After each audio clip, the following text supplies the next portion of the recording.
Let's pull back the curtain on Wall Street analysts, the detectives of the stock market. They work for big banks and brokerages, each assigned to a handful of companies. Their job? Know everything. The CEOs, products, competition, and industry trends.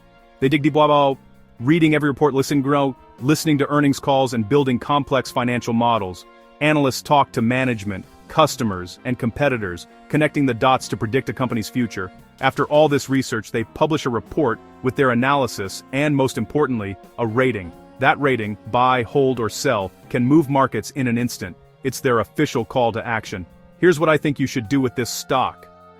When their report drops, investors pay attention. These ratings are powerful, but remember, they're just one piece of the puzzle. The market listens, and sometimes, it moves fast. Booyah! Let's decode those ratings. A buy rating means the analyst expects the stock to outperform. Big upside ahead. Hold, that's a wait and see.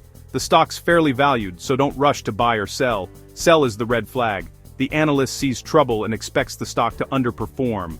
Wall Street loves jargon. Buy might be called outperform or overweight. Hold could be neutral or market perform. Sell might show up as underperform or underweight. Don't get lost in the lingo. It all boils down to buy, hold, or sell. Overweight means own more than average. Underweight means own less. The core message is always the same. These ratings are signals, not guarantees. The real value? Understanding the reasoning behind the call. Ratings move markets. But it's the story that matters.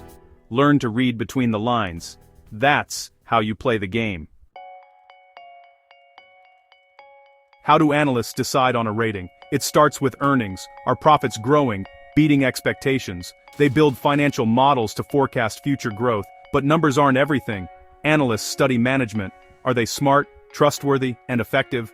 They look for a competitive edge, a moat that protects the company from rivals. Industry trends matter too. Is the sector booming or fading? Are new technologies shaking things up?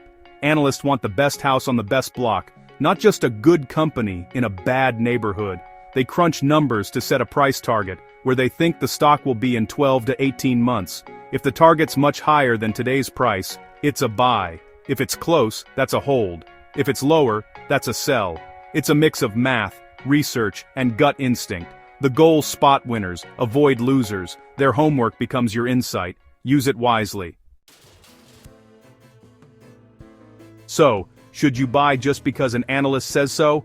Not so fast. Remember, a rating is an opinion, not a guarantee. Even the best analysts get it wrong. Markets are unpredictable.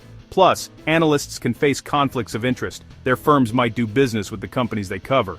That's why sell ratings are rare. Nobody wants to upset a big client. Treat analyst ratings as one piece of your research, not the whole story. Use their insights, but always do your own homework. Would you buy a house based on one agent's word? No, you'd check everything yourself. Trust but verify. Read the report, weigh the risks, and see if their logic makes sense to you. You're the CEO of your portfolio. Make the final call. That's how you win. Here's how to use analyst ratings like a pro.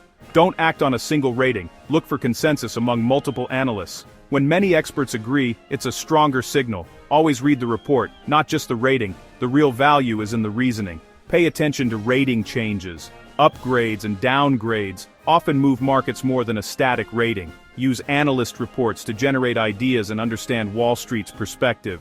But never skip your own research. Know the business, believe in the story, and understand the risks. Investing without homework is gambling. Be informed, be confident, and make your own decisions. Use ratings as a tool, not a crutch. That's how you invest smart. Now go out there and make it happen. Booyah!